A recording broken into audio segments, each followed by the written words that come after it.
Today, I see how awesome life can be.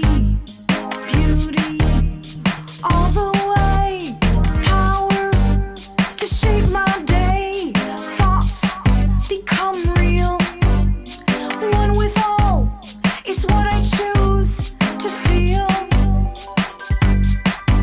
I choose now, I choose now, I choose. Welcome back, Rosemary. It's so good to have you. And we start our second part here.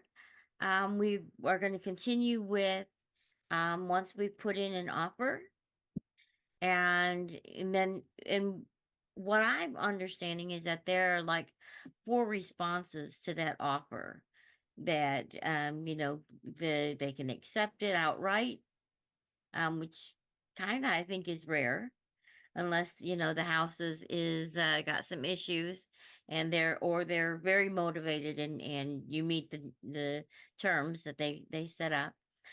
They can reject it and not respond, and they could reject it and respond with perhaps a counter offer. And maybe if they do that, you think, well, that's a pretty good offer and you can accept their counter offer, because that makes your initial offer void. Am I correct on that?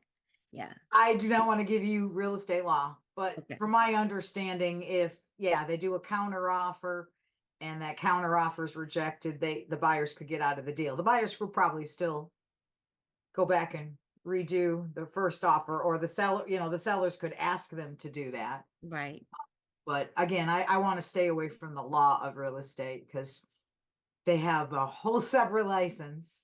Yes, they do. They do. And it varies by state. Having worked in real Sure does, estate yeah. law for several years in 3 different states, it does vary by state very, very significantly.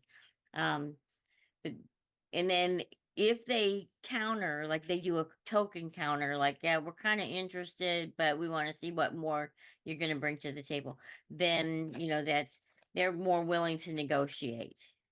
Well, and then you have negotiations over occupancy. You got negotiations over close date, Mhm. and it's all a little bit give and take. Who's going to do the repairs? Are there going to be any repairs?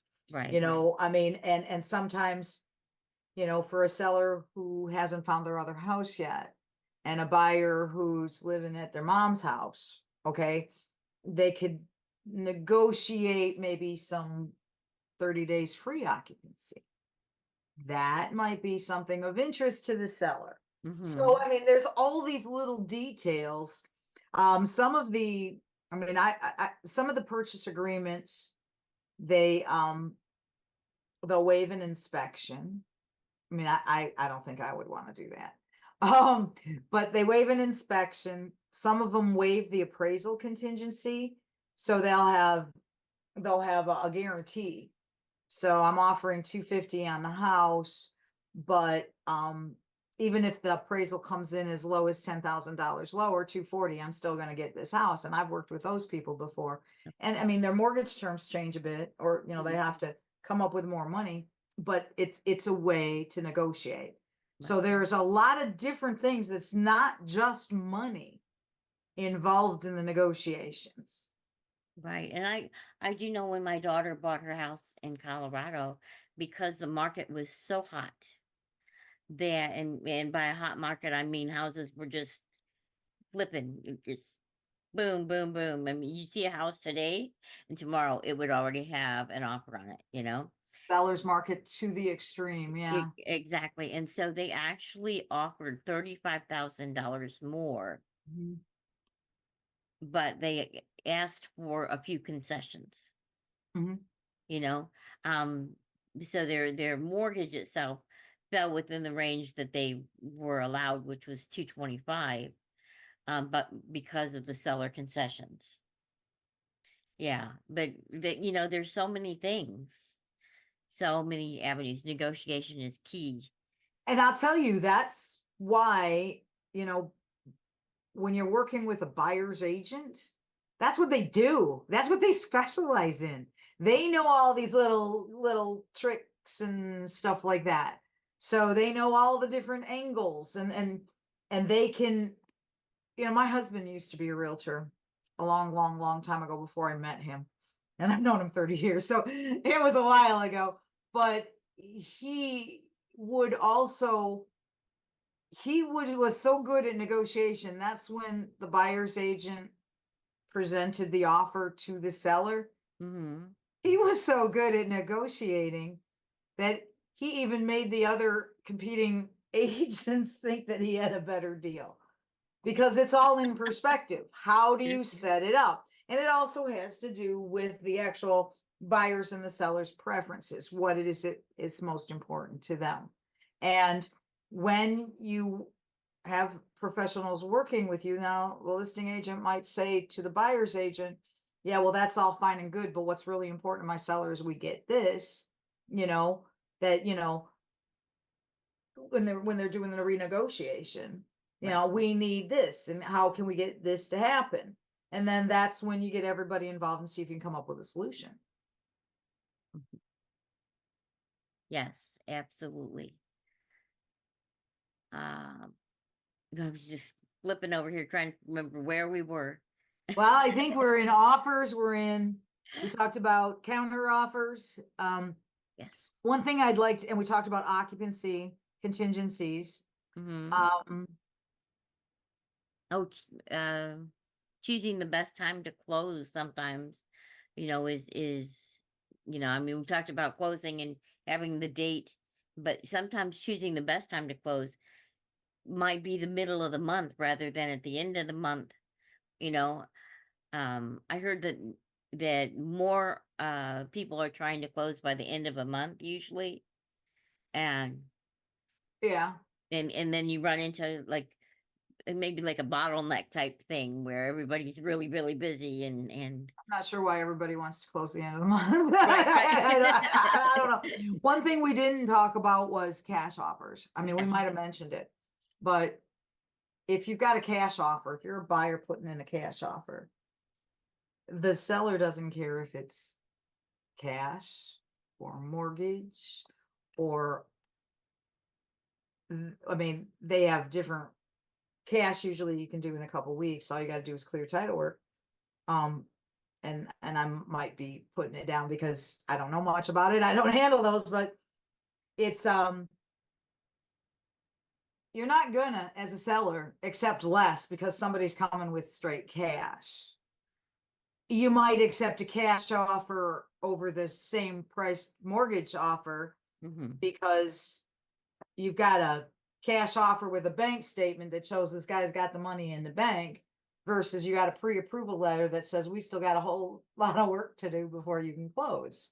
Right. So cash offers in and of themselves, don't think you're coming in 20,000 short because you got a cash offer and I have one with a mortgage. Sellers don't care. Sellers going to get their money. So a lot of people like, well, I got cash. Now, cash could be a good negotiating feature when you got a house that's not mortgageable, Absolutely. but I And, mean, just there are because houses, it's cash doesn't make or break the deal. right, and there are a lot of houses out there that don't have the ability to get a mortgage. Mhm. And Well, yeah, they say that, but they might be able to because there's loans, rehab loans. Conventional and FHA both have rehabilitation loans where the maximum mortgage amount is based on the after improved value. mhm, I mean, and that's, if you want to fix your upper, if it's more than paint and wallpaper and stuff like that, wallpaper, does anybody use wallpaper anymore? Excuse me, paint and, carpet. It, if there's some serious renovation that needs to be done, um, and you've got a really good deal, you could make that happen. I mean, again, it's going to depend on how long you need to be in the house. mhm, But rehab loans can go, I mean, they can rip almost everything up as long as part of the foundation's still there. And don't quote me on it. I haven't looked up the rules in a couple of years, but those rehab loans can take a house that's not mortgageable and make it where buyers and sellers can close in your standard. Well, usually it takes a little longer, Mhm. than your standard mortgage because you've got plans and specs and you've got bids and you've got additional Right. things to consider, but then you might be able to get that. But that's gonna, again, when you're making an offer, if you're doing a rehab loan, that's gonna take a little longer. But, and the house has to be priced right so Mhm. that when you put the improvements in done by a professional, it's still, the value's there. Right. And I think it's important to get a buying agent that understands rehab negotiation and rehab loans, because you can lose your shirt otherwise. I bet you can, yeah. You know, you get into a house to rehab it and you find out there's so much more that needs to be done. Yeah, you Why can inspections are really important. absolutely, absolutely. So, in speaking about inspections, sometimes, the inspectors, charge like $150 to $200. You can get them upwards to $1,000 too. So you really need to look at your inspector and choose an inspector that has, good reviews, and that has the good turnaround time, because it's you just put an offer in on this house, it just got accepted. You want that inspector out there as quickly as possible so that you can find out what things may need to be done, or if you have to go back to the selling agent and with your listing agent and say, okay, we need this because we found this out that wasn't disclosed. So Well, they might not, they might not, the sellers might not know it. right. But inspection, that's a good thing to touch on. I was telling one of my first time home buyers, okay, so you're getting ready to do the inspection, right? Okay, so you were referred to the inspector by the realtor. Okay, good.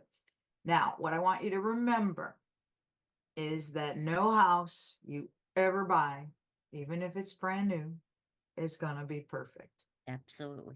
The purpose of the inspection is, yeah, you want to find out you don't have a how money pit. You want to know what you're getting into. You don't Hmm. want something shiny and new on the walls and the carpet when the foundation is crumbling.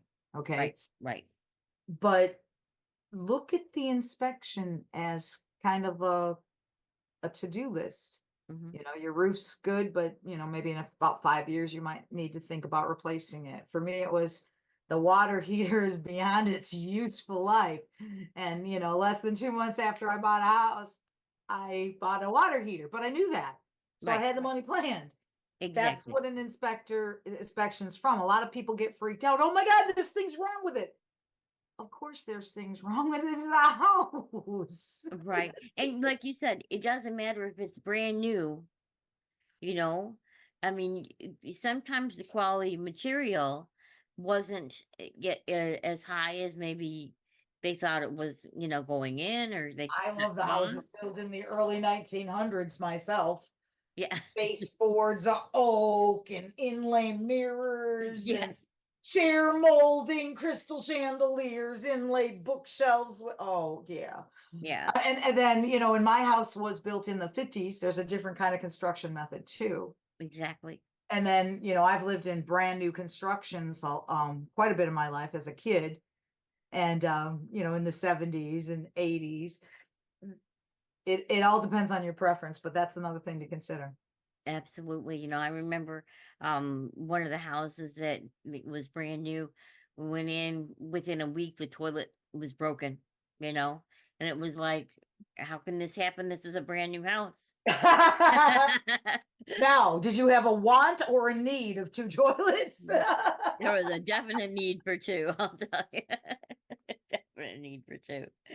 All right. One of the things that I've heard, and I think in some cases, when after you put in the offer and it gets accepted, you may have like this overwhelming feeling of, did I do the right thing? And have you ever run across that? You know, everybody usually they go through that before they put in the offer. Oh my God, I'm like, this is a life thing. This is like I'm committing myself for the rest of my life. okay, first of all, when you're 20, you're probably going to live more than 30 years. Okay. But speaking as somebody over 50, but it's, I keep reminding people, I mean, unless you're going to live with family or in your car, you're always going to need to pay a housing expense. Mhm. So yeah, you're getting, oh my God, I'm going into $200,000 worth of debt. Yeah, that's a lot of money. But you need a place to live. You're always going to need a place to live. And in my opinion, you've got more stability in a house. Yeah, you've got to pay when something breaks. Yeah, you got to shovel your snow and cut your grass and yeah, there's things you got to do that you might not have to do if you're an apartment dweller, but you could have your rent gone increased by $500 a month Mhm. because because it's the market, Right. because the rent market, the prices of houses go up, prices of rent goes up. Mhm. But my house doesn't go up because I've been in it for 20 some years. I mean, it goes up for taxes and insurance, but I mean, in terms of housing and control, you're always going to need to have a place to live. In general, a lot of homes cost less. When you buy a home, it often costs you less than if you were renting for a couple reasons. The landlords build in the maintenance. It's not like you get it free. They built it in. Mhm. Um, and the nobody's gonna let you stay there for free. I mean, there is a profit motive. Why would I let anybody live in my house for free? No, here's the money it costs me to pay my mortgage and the taxes and the insurance and the maintenance, and here's the money I get for letting you live there. That's a profit. So when a customer buys their own house instead of renting it, they save that money in profit that the landlords, and they've got some more stability. My house payment pretty much stayed the same through no matter what, even though my house is worth twice as much more. Which is a good thing to look at too. And that is that if you are buying a house, it is an investment. This is an asset. And, sometimes they do dip in value, but most of the time they continue to increase in value. They trend Mhm. upward And so historically. even if you take a small dip, like we did talk about the recession of 2008, 2009. No, it was really recession. It was like just the housing market crash. And um, Yeah. but those houses did go back up Uh-huh. because the houses I talked about, the houses behind us that were $750,000, well, they're now up to about 875 to 950,000. So they did go back up and increased in value, you know. So that is one thing to look at, is that you just, how long are you going to hold on to it, and it you will come back, to the value that you need. um I just had a thought, and then all of a sudden I went, "Eh." Okay. Want to talk about what happens once you get the offer accepted? Yeah, but I also wanted to talk about the interest rates. Okay, And sometimes buying an interest rate. Can you bye talk, now. yeah. Can you talk to us about that? Sure. Mortgage interest rates. You look for them in the paper. You look for them in the mortgage. There's I get tons of rates every day. What's the mortgage rate? It depends on the interest, the program, the down payment, the credit score, and the market, and how long you're going to lock it. And let's talk about lock and flow later. So there are so many different interest rates. Somebody quoted me 5.75 on a 30-year fixed. Okay, what they didn't tell you is that you're going to pay 6 points. And on a $200,000 mortgage, that's $12,000 Okay, so tell extra. me about what a point is, because a lot of people have that question. A point. A discount point, it costs a percentage of the mortgage. 1 point costs 1% of the mortgage. You got a $250,000 mortgage, 1 point costs you 2,500. It's called a discount point because you get a discounted interest rate, discounted from the market. The current market rate is, let's say, 6.75 with no points. That means that's current interest rate for that particular scenario. Again, down payment, credit score, type of program, lock period. But if you want a lower than market interest rate, you start paying points, discount points. Every point reduces the interest rate, usually about a quarter. It depends on, the marketing of it. Sometimes you get good deals at this rate and not so good deals at that rate, because that depends on the secondary marketing and the pools that they put it in. And oh, they need something to fill this pool. We got to get it. Okay, that's above my pay grade, all the secondary. But suffice it to know that there's a whole host, maybe 20 interest rates presented to me for every product for each customer. So I got a 30-year conventional, and this is just one investor. I got 30 different interest rates to choose from, because that has to do with, what are the markets. So somebody says, I got a 5.75 interest rate. Can you match it? I can say yes. But I can also say, why do you want to buy down the interest rate so low? Are you talking about qualifying? Okay, if a permanent buy down of an interest rate is when you give me money up front called discount points, and I give you a discounted mortgage interest rate for the life of your loan. And quite honestly, it makes sense if you're the kind of person who stays in the mortgage for 30 years. But I don't know anybody like that. I don't know anybody. Maybe in the old days, I don't know too many people. Well, actually, I got a couple customers that I got mortgages for, and they're like, oh, we paid that off. We're okay, good. But generally, people don't keep their mortgage for 30 years. But if you do, you're going to benefit significantly over the life of the loan by paying discount points up front to have the life of the loan, that you have a lower than market interest rate. But I don't necessarily recommend that, because people, number one, a lot of people move every 5 to 7 years. Unless they want to keep the house.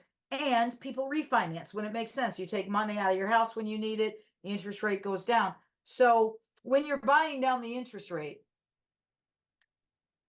generally the rule of thumb that I kind of use is 5-year break-even point. If you are in the house, in that mortgage for 5 years, you are going to break even based on how much savings you got as compared to how much money you paid for up front. And to quote all these low interest rates, a lot of customers are fooled by this advertising.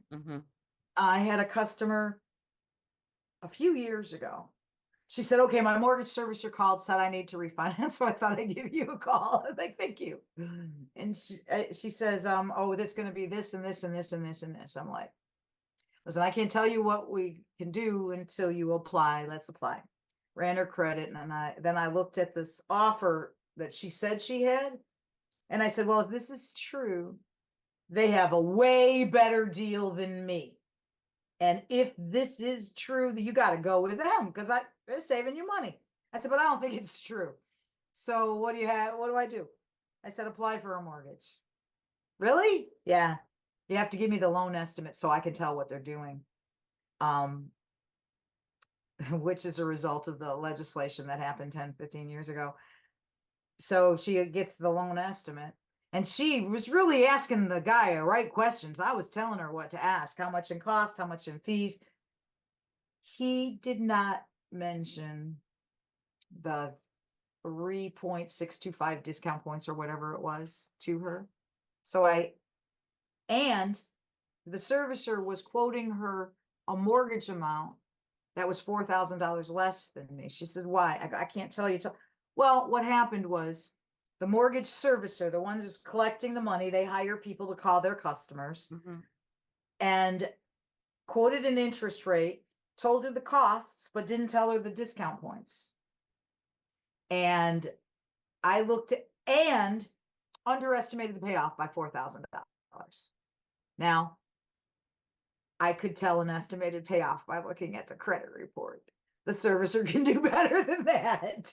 Yeah. So she's like, well, why? I go, because he wanted you to think he had such a really good deal. Mhm. So if you want this deal, I can give it to you, but I don't recommend you buy points. I can charge you a few or a little bit less, not much. It's about competitive, but I don't think you should do this because you're planning on, aren't you planning on moving in 5 years? Yeah, okay. Well, we closed her deal. She had the best deal with me, but it took her a minute to figure it out. Right, right. And that's a big thing with you said it before, everything is sales. And when you're getting a letter from your mortgage company saying we could refinance you, you got to do your research. You got to do the background. You got to ask the right questions because they're not going to give you anything for free. If it's not in their best interest, it's not going to happen. And more times than not, you may start off paying a little bit less, but there's something in there, the balloon payment. A lot of times there's built in, instead of a fixed rate, you're getting a adjustable rate. There's different things that are going on, and you really have to read those contracts. We are almost out of time. I can't believe it. No way. I Yeah, guess we already have our agenda for next week. right. Oh my gosh. So before we go, let's talk about lock or floating interest rates. Okay. Interest rates change daily, sometimes several times a day from the lender's perspective. It's based on the market, ups and downs. It used to go specific directions, like when the stock market, was down, our interest rates were our bond market was up, so our interest rates were down. It doesn't always happen like that anymore. But that's a whole nother subject that I have very little expertise in, stock markets. But when you're buying a house, generally you have the option of, once you find the house, to guarantee that interest rate at that cost. It's called lock. Say, Rosemarie, lock my interest rate. I go in the computer, I push lock. There's a lot of stuff that happens, probably notifying the Federal Reserve that we're going to be creating some new money for a customer to borrow. But we register it, we guarantee it for a specific number of days. We have sometimes 10 or 15-day locks. We have 30-day locks. We have 45-day locks. We have 60-day locks. Sometimes we have extended locks. And the cost, the discount points associated with that interest rate will also vary on how long you lock the rate. So when you see something in the newspaper and say, this is the rate, sometimes in the small print, it says, okay, that's for a 15-day lock or a 45-day lock. So that means if you come to me and you want to, okay, I'm comfortable with this interest rate. I say, do you want to lock or float? Here's the thing. If you lock your interest rate, Mary, Mm-hmm. no matter what happens with the market, go up, go down, as long as you close within these specified number of days, which I'm going to determine based on what I think is going to happen on your loan. Okay. Mm-hmm. If you have a rehab loan, I'm not locking you for 30 days. It won't work. But so I'll say, well, we think we can get it closed in 30 days. So we're going to lock it for 30 days. That means if the interest rate in the market goes up, if the interest rate in the market goes down, you're going to get the interest rate I quoted you. Well, somebody, I want the best rate. I want the best rate. I want the best rate. Well, how are you going to know when the best rate happens? Okay.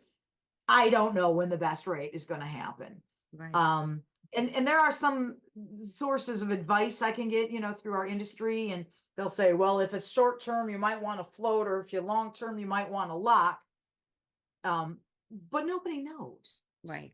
It's a daily Things can fluctuation. happen in the market. Boom, interest rates. I mean, they usually fly up faster than they fly down. Okay. They trickle down, they fly up. So in general, I just ask my customer, are you an expert in the market, the bond market, the stock market? Do you know how those work? Do you want to call me every day and find what the interest rate is? I mean, you could check with that and say, oh, generally it's going up and down, but how does that really, you can call me every day and ask me, do you want to risk it? Can you afford to risk it? So if I have a customer that I got qualified and they're at the tippity top of their qualifying guidelines and they don't have any more money that they could pay for an interest rate buy down, I say, you know what? Are you comfortable with this payment? Yeah. Well, I'm comfortable with you having this payment in terms of qualifying. And if you don't want any more stress, you might want to lock it. I'm not saying the interest rate's not going to go down, but generally when it goes down, it doesn't really go down up or down that much. I mean, during some of the serious time, I remember 0.25% quickly, like within a week or something. That was pretty bad, but it doesn't generally do that. So do you want the security of knowing that you're going to get this rate? The lender's taking the risk. When you lock your interest rate, the lender, not me personally, but the lender is taking interest rate, is taking the risk because they have to deliver the loan in that amount of time in that pool of investments at that interest rate. So if it goes out, they get stuck with, nobody's going to want these loans. Okay. If the interest rates are changing, the lender takes the risk. And there have been times I've heard of, I've never worked for a lender that did this, but I've heard of lenders that didn't honor their interest rate locks. And that was back in the early 90s that I remember hearing that. So it's important to decide whether you're going to play the market with your house or you're going to lock it. And I generally, and as you can tell, I generally lock it. I suggest locking it. And if you float it and it goes up or it goes down, maybe you can scoop up a little bit, cost a little bit more, but that's how you decide to lock and float. And you want to ask how long. If your lender says I'm locking it for 30 days, you say, well, am I going to close in 30 days? Well, what happens if you don't? What happens if you don't? You can get extensions. Every lender offers interest rate lock extensions. They all have different policies. Usually you can get it for at least 30 days. You will pay more to extend it, the discount points associated with, but it's never going, let's say you let your interest rate expire. Hey, Rosemarie, how about I let it expire? Interest rates are better now. Lenders don't do that. If the interest rate expires, you are going to get worst case pricing, which means the locked in rate plus a fee or the going rate plus a fee, depending on how the lenders do it. But you're never going to get benefit by having your interest rate expire. Good to know. Good to know. That's really good to know information. All right, we're just about out of time for this time. So next podcast we do, I think we'll talk about the mortgage processing and what we can expect. Good. All right. Fantastic. All right, we will catch you next week. Have a good one. I choose now.